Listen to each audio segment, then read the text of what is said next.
이제 향후 전략에 대해서 좀 말씀을 드리면 일단 기존의 쉬운 수능에 대한 기대감이 계속 남아 있었어요. 그렇죠? 그럼 이 쉬운 수능에 대한 기대감이 수시 입시에는 어떤 식으로 영향을 미칠 수 있었느냐? 일단 성적대별로 좀 다르게 작용할 수 있었는데 극상위권 재수생 입장을 만약에 가정을 해보면 내가 하나만 틀려도 의대를 못 갈 수도 있겠다 라는 불안감이 생겼던 게 사실이었죠.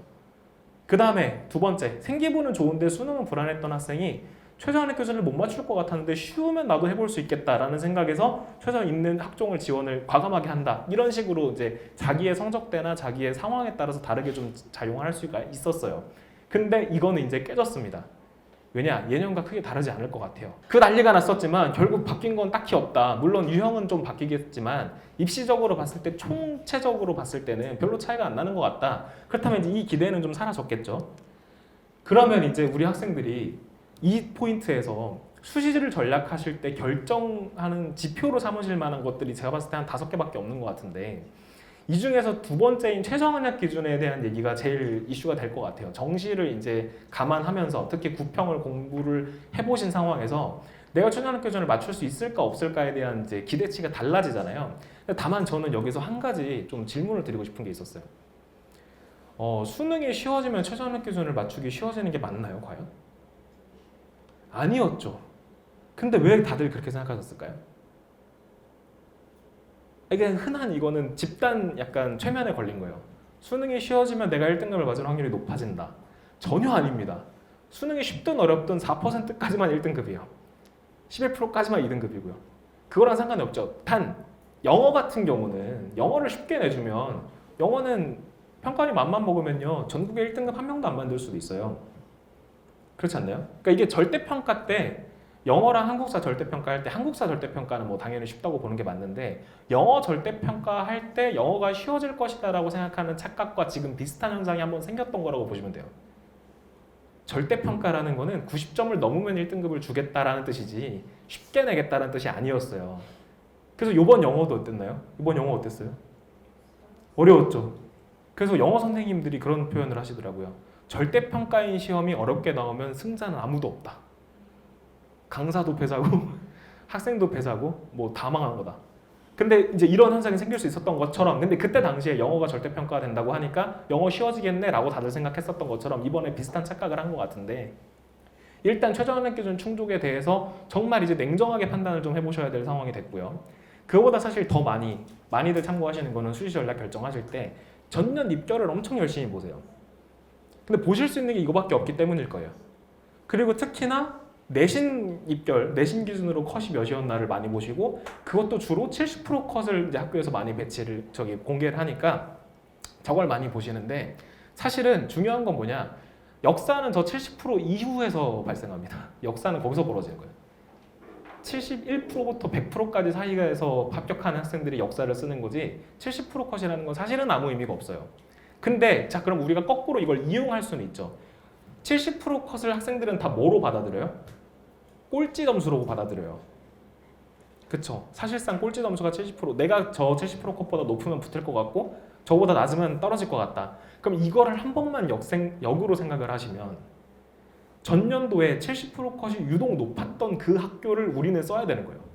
그 학교 그 학과를. 이해되시나요?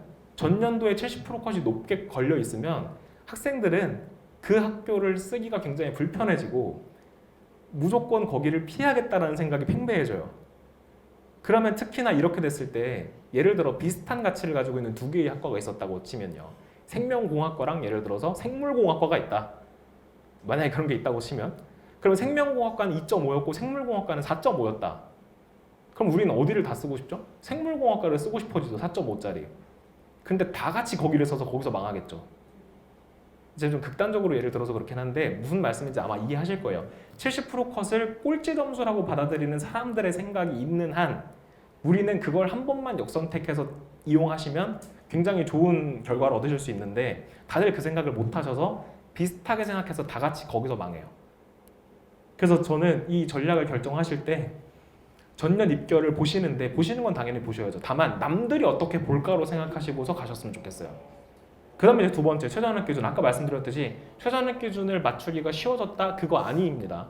그리고 예년과 별로 다를 바 없는 수능이 나올 거예요.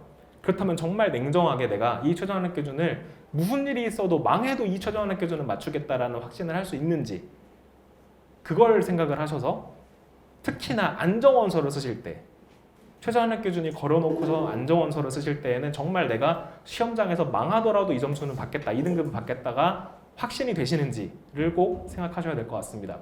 그 다음에 이제 면접 유무도 중요하죠. 보통은 저는 어떻게 표현을 하냐면 상형원서를 쓰실 때는 면접이 있는 쪽으로 쓰시라고 권해요. 왜냐? 변수를 만들어야 되니까 우리가. 그쵸? 근데 안정원서를 쓰시거나 하향원서를 쓰실 때는 변수를 줄여야 되기 때문에 면접이 없는 게 좀 더 안정적일 수 있습니다. 그리고 또 하나 중요한 거 있죠.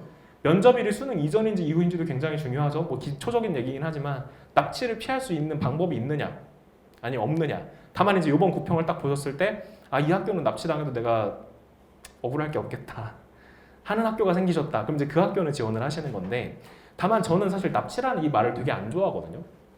납치는 사실 자기 의사에 완전히 반해서 데려가는 걸 납치라고 하는데 우리가 납치를 당할 때는 보통 어떻게 당하는 거죠? 수능 보기 전에는 그 학교를 가고 싶었는데 수능을 보고 나니까 싫어진 거잖아요.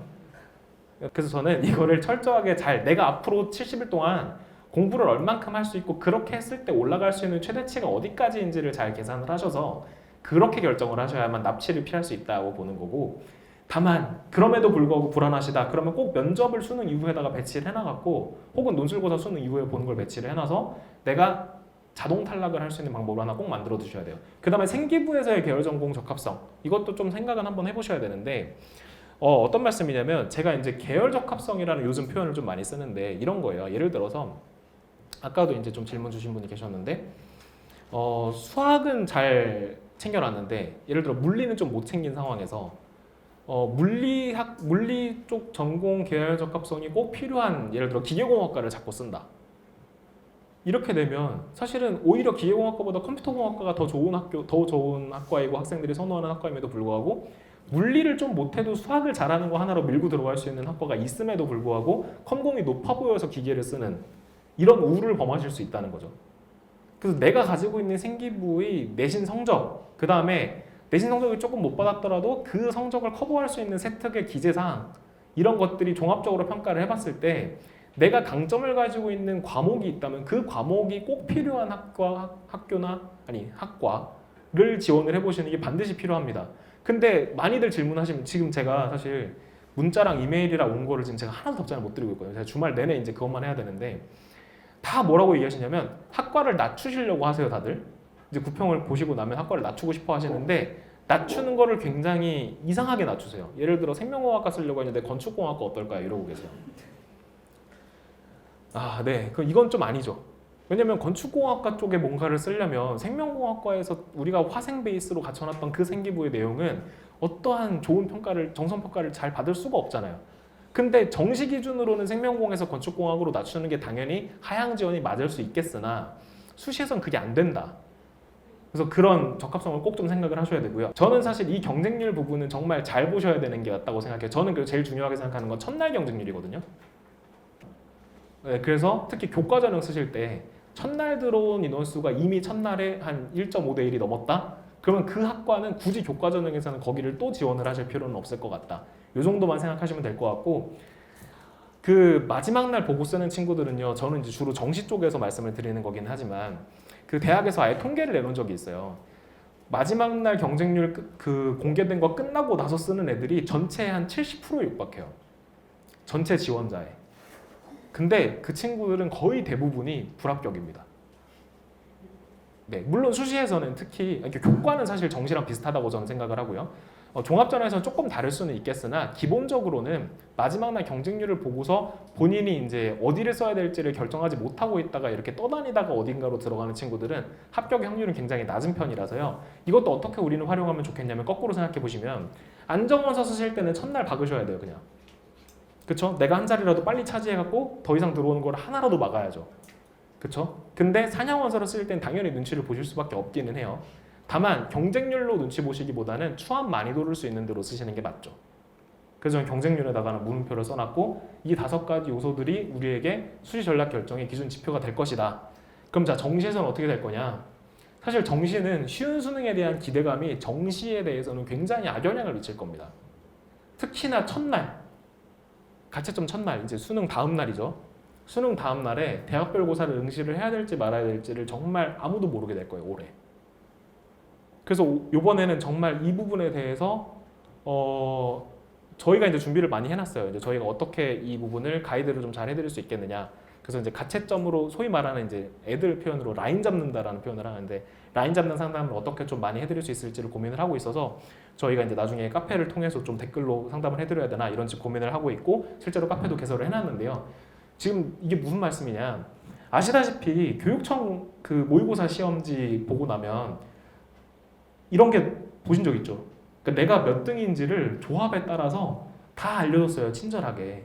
근데 수능 성적표는 이렇게 나온단 말이에요. 되게 특이한 지구죠. 생윤의 지구과학. 네, 독일어. 네, 이름이 홍길동인 이유가 있는데요. 예측 불가능한 사람인데 아무튼 이렇게 지금 주고 나면 이 친구가 만약에 이제 이걸 가정적으로 이런 성적을 받고 나면 이런 식으로 이제 100분위가 나오게 되죠. 국어랑 수학은 93, 95, 100분이니까 대충 말하자면 94점짜리가 나올 것 같고 그 다음에 이제 얘가 탐구를 딱 보니까 못 봤잖아요. 수탐을 하니까 좀 평균이 떨어지고 100분위가 떨어지고 국탐도 좀 떨어지고 뭐 이런 식으로 이게 나와야 되는데 이 표가 없는 상태에서 내가 대학별 고사를 응시를 해야 될지 말아야 될지를 결정을 해야 되기 때문에 특히나 수능이 쉬워서 나의 원점수가 가채점 당시에 높아 보이는 상황이 되면 그 해 입시는 정말 헬이 됩니다. 근데 올해는요 다행히 구평을 보니까 엄청 쉬울 것 같진 않지만 쉬웠을 것이다라는 기대는 남아있는 상태일 거기 때문에 올해 정시 입시는 굉장히 힘들 것 같아요. 그래서 제가 이제 농담 삼아서 올해는 그냥 컨설팅 하지 말자. 뭐 우리 올해 그냥 폐업하자 이러는 뭐 농담을 하는데 그게 좀 중요한 게 아니라 우리는 그래서 어떻게 해야 되냐. 올해 같은 경우에 특히나 수시에서 꼭 승부를 보시는 게 맞아요. 어떻게든 갈 수 있으면 수시로 가시는 게 올해 맞습니다. 그러니까 제가 결론 이렇게 말씀드렸죠. 정시 입시는 매우 어려워질 수 있다. 왜냐? 만점 표점이랑 내 점수 간의 차이가 작아 보여요. 내가 한두 개밖에 안 틀렸는데 특히 쉬운 수능일 때 이런 일이 생기죠. 내가 한두 개밖에 안 틀렸는데 이 학교를 못 가겠어? 근데 사실은 그 한두 개 안에 몇만 명이 몰려있는 상황이 생길 수 있다는 거죠. 특히 만점자 1% 정책 같은 거를 펼치는 말하자면 교육 정책대로 간다. 그러면 만점이 1%면요. 전 세계 아니 우리나라에 그러면 그 최상위권은 굉장히 조밀하게 붙어 있다는 뜻이고요. 같은 점수 내에서도 어디서 틀렸냐에 따라서 말하자면 뭐 표점이 갈리고 막 이런 상황이 생길 거라 전반적으로 자기 성적에 대한 고평가 경향이 있는 상황에서는 입시가 굉장히 어려워집니다. 2018학년도 때 한 번 있었는데 이때가 바로 영어가 절대평가되던 첫 해였어요. 그래서 저희는 그때랑 비슷한 상황의 올해 정시 상황이 발생할 것이다라고 예상을 하고 있고 그 해에 정말 힘들었거든요. 수시로 제발 가주세요. 네. 그 정시를 안 오셨으면 좋겠습니다. 정시의 주요 변화를 한 번만 좀 쭉 살펴보면 이제 이번에 그래도 어떻게 살 구멍이 좀 있을지를 예상할 수 있을 것 같은데 과탐 투과목 필수가 폐지됐죠. 아시다시피 저 너무 유명한 사건이었고 고대에서 정시에서 교과우수 전형을 신설을 했는데 사실 저 교과우수 전형은 그렇게 큰 의미가 있진 않을 겁니다. 뒤에서 말씀드리겠지만 서강대는 또 과탐 투과목이 과목당 0.5점 가산을 하는 특이한 정책을 폈고 한양대가 원래 투과목 하면서 서울대 못 갈 점수를 받은 애들의 피난처였는데 투과목 가산점을 폐지를 하면서 그 피난처 역할을 이제 사임했습니다. 자, 그럼 이렇게 되면 어떻게 되느냐? 사실은 이 서울대가 투과목 필수 응시를 폐지한 거는 지원자들이 너무 적어져서예요. 투과목을 하는 인원 자체가 너무나 적어졌죠. 보시면 2015 수능부터 2023 수능까지 한 9년 정도 지나가는 사이에 전체 투과목 하나라도 응시한 인원이 49,000명에서 15,989명까지 박살이 났습니다. 특히 노란색 칠해놨던 2016학년도에 생투 사태라는 게 있었어요. 생투 문제가 한번 이상하게 나오면서 그 궁금하시면 이제 구글에 쳐보시면 나올 텐데 저 때 한 방에 반토막이 나면서 지금의 생투 선택자는 6,000명 정도밖에 되지 않습니다. 이렇게 되니까 애초에 2015년 수능으로 생각을 해보시면 서울대를 써볼 수 있는 친구가 배후에 5만 명이 있었던 거죠. 근데 이제는 15,000명밖에 없잖아요. 수요가 뒷받침이 안 되니까 서울대의 위상이 박살이 난 거예요. 그래서 얘네가 말은 되게 멋있게 써놨죠. 원원 과목 응시 조합 허용이 아니라 그냥 포기한 거예요, 자기네가. 자, 그래서 이제 제가 살구멍이 생길 것 같다라고 말씀드린 게 상위권 입장에서는 서울대가 급격하게 연고대화 될 겁니다. 서울대가 연고대화 된다는 건 무슨 뜻이냐? 옛날에는 작년까지만 해도 서울대 입시는 좀 별개였어요.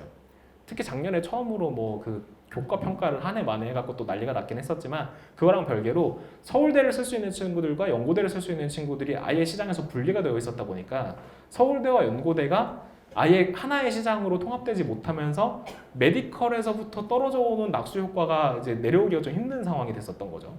그러니까 우리나라는 기본적으로 의대가 다 붙고 나서 서울대를 가는 게 맞잖아요.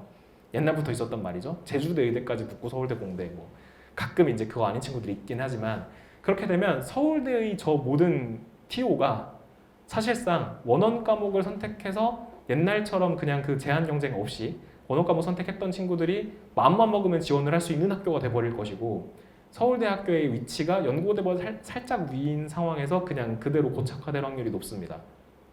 그러면 이제 이게 이과 학생들 입장, 특히나 이과 학생들 입장에서는 굉장히 피난처가 될 수 있죠. 메디컬에 관심 없는 친구들. 문과는 원래 그런 게 없어요. 근데 이과는 요번에 처음으로 저 폐지가 되면서 아마 연고대화가 급속하게 진행이 될 겁니다. 그래서 이제 투과목이 이런 이제 문제가 생겼는데 다만 이제 사월학평 때 이런 이슈가 한 번 있었어요. 기억나시겠지만 투과목에서 표점이 만점 100점까지 나왔었어요. 그죠? 그러면서 제가 이제 그때 설명해서 농담 삼아서 우리 어머님들 다 같이 손잡고 투과목 응시하러 가셔서 그 표본을 오염시키면 네, 모집단을 오염시키면 이거 이제 진짜 100점 만들 수 있다 뭐 이런 말씀 드렸는데 근데 자 이게 제가 그때 뭐라고 말씀드렸냐 이런 일은 없을 거다라고 말씀드렸고 요번에도 보시면 최고 표점이 80점대에서 그냥 끝났어요. 다만 그럼 80점대도 엄청난 거니까 투를 했어야 되는 거 아니냐라고 생각하실 수 있는데 결과는 일단 결론은 아니고요. 왜 아니냐? 표점은 만점이 되게 높게 나오지만요. 백분위가 굉장히 불리해집니다. 아까 보셨잖아요. 막 한 과목에 3,000명 응시하고 있으면요. 3,000명에 4%면 120명인데 이 방 안에 물투 전국 1등급 다 모을 수 있다니까요. 이 방 안에 120명 들어오잖아요. 이 안에 어떻게 드냐는 거예요. 지구과학 12만 명씩 보잖아요. 12만 명의 4% 안에 그러니까 그냥 쉽게 말해서 10만 명 중에 4% 안에 드는 거랑 3,000명 안에 4% 안에 드는 거랑은 비율은 똑같이 4%지만 확률이 너무 차이가 납니다. 그래서 대부분의 학교들이 100분위 기준의 변환편 점수를 채택하고 있는 이 상황에서 만점 표점을 하나 보고서 저거를 덤비는 거는 서울대를 꼭 가야겠다. 나는 스카이캐슬이다. 나는 서울대 아니면 학교를 안 간다. 이런 친구 아니고는 아무도 하면 안 되는 게 맞았어요. 그래서 그 다음에 이제 이 또 영향이 여기까지 내려온 거죠. 예년에는 물투나 화투를 선택했을 법한 고득점 예정자들, 소위 말하는 괴물들이 물리 1이나 화학 1으로 이동을 많이 해왔기 때문에 아까 말씀드렸듯이 이번 구평에 물원 화원의 1등급 컷이 올라가는 데에도 영향을 조금은 미쳤을 것 같고요. 일단 저게 경쟁이 너무 치열해졌어요. 그래서 화원 선택하시는 분들이 지금 되게 다들 괴로워하고 있죠. 옛날보다 더 힘들어졌다. 화투하던 애들이 화원으로 내려왔다.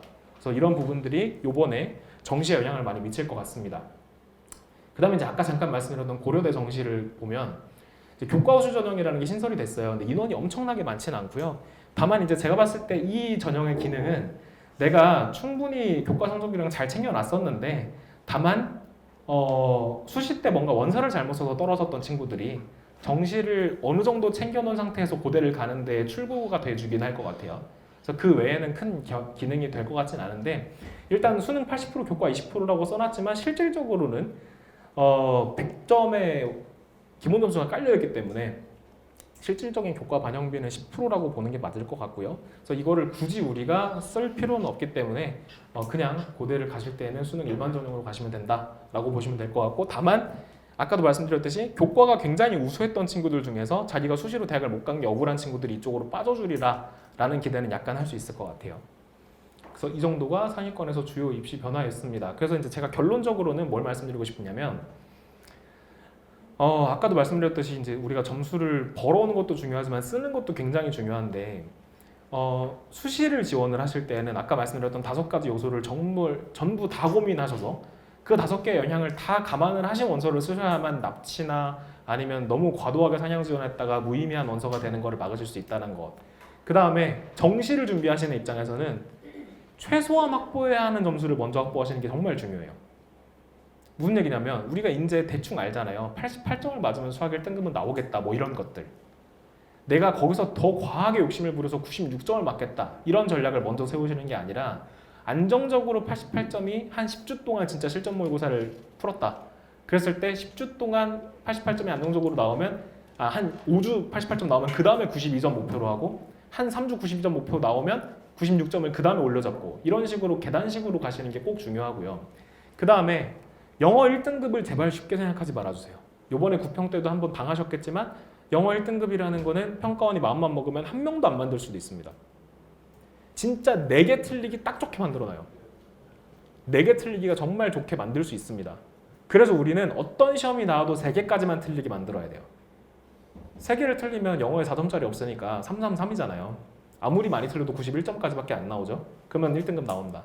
내가 어떤 시험지가 나와도 3개만 틀리겠다 라는 전략으로 가셔야 되고, 이러려면 당연히 듣기를 다 맞아야 될 거고, 소위 말하는 그 뭐 빈칸 추론 순서삽입이 킬러 6문제 세트가 있죠.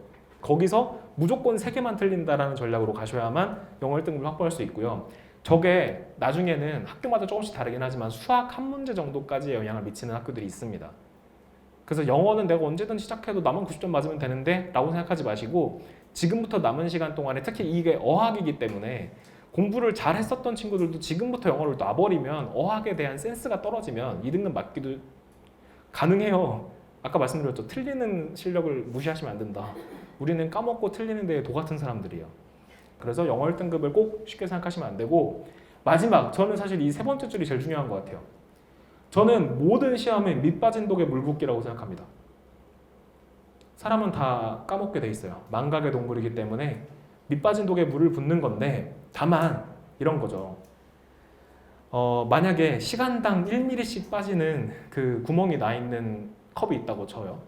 근데 시간당 1mm씩을 공급을 하면 남는 게 하나도 없죠. 근데 학생들이 대부분 그렇게 공부를 하거든요. 그 정도 유지를 해요. 내가 공부한 만큼 까먹고 공부한 만큼 까먹고, 그러면 남는 게 없는 상태로 비슷한 성적으로 유지가 됩니다. 근데 그렇게 하시면 안 되고, 원래 내가 시간당 10씩을 까먹어도요, 한 방에 100을 때려 넣으면 90씩 남아요.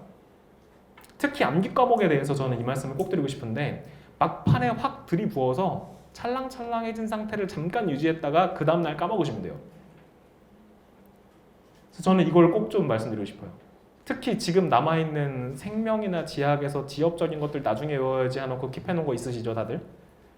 그 다음에 사탐 특히 심하죠. 일반 사회 과목 빼고는 지금 다 나중에 외워야 되겠다라고서 나중에 킵해놓으셨을 거예요. 그 킵한 거 이제는 더 이상 까먹을 시간도 많이 남지 않았습니다. 10주 동안은 까먹어봤자 까먹는 데 한계가 있어요. 그러니까 지금부터는 꼭 외우기 시작하셔야 되고, 특히나 마지막에 직전에 본 사람이 이긴다라는 이 말씀을 저는 좀 기억해 주시면 좋겠는데, 양을 늘리지 말고요. 내가 직전에 예를 들어서 한 과목의 내용을 한 3페이지로 요약을 해놓으면 그 3장만 보고 들어가는 거는 눈에 바르고 들어갈 수 있어요. 전날 본 게 시험에 다 나올 수 있습니다. 진짜로. 그래서 이 부분을 꼭 좀 기억을 하셨다가 포기하지 마시고, 70일이면 생각보다 시간이 굉장히 깁니다.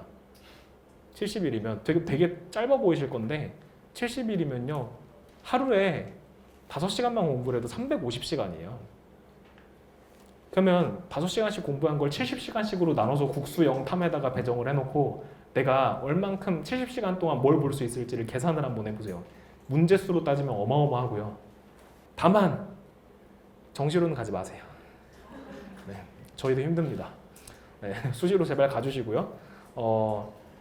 결국은 저는 이건 것 같아요. 뭐로 붙든지 붙기만 하면 되는데 수시로 붙으면 더 좋습니다. 왜냐면 2달 먼저 놀 수 있거든요. 그래서 이번 이제 한 주 동안 아마 치열하게 고민을 하셔서 수시 전략을 지원을 마무리를 하실 텐데, 너무 또 정시에서 내가 부담이 커서 쫄아서 쓸 필요는 없기는 하지만 냉철하게 내가 맞을 수 있는 점수를 계산을 하셔서 그 점수에서 손해보지 않는 선까지의 원서를 꼭 좀 쓰셨으면 좋겠습니다. 그리고 아까도 말씀드렸듯이 남들이 쓰기 힘든 데를 쓰셔야 됩니다. 네, 내가 쓰고 싶은 데가 아니라 남들이 쓰기 힘든 데를 쓰신다. 이렇게 기억을 해주셨으면 좋겠습니다. 다음에 또 좋은 내용으로 인사드리도록 하겠습니다. 늦은 시간까지 참석해 주셔서 감사합니다.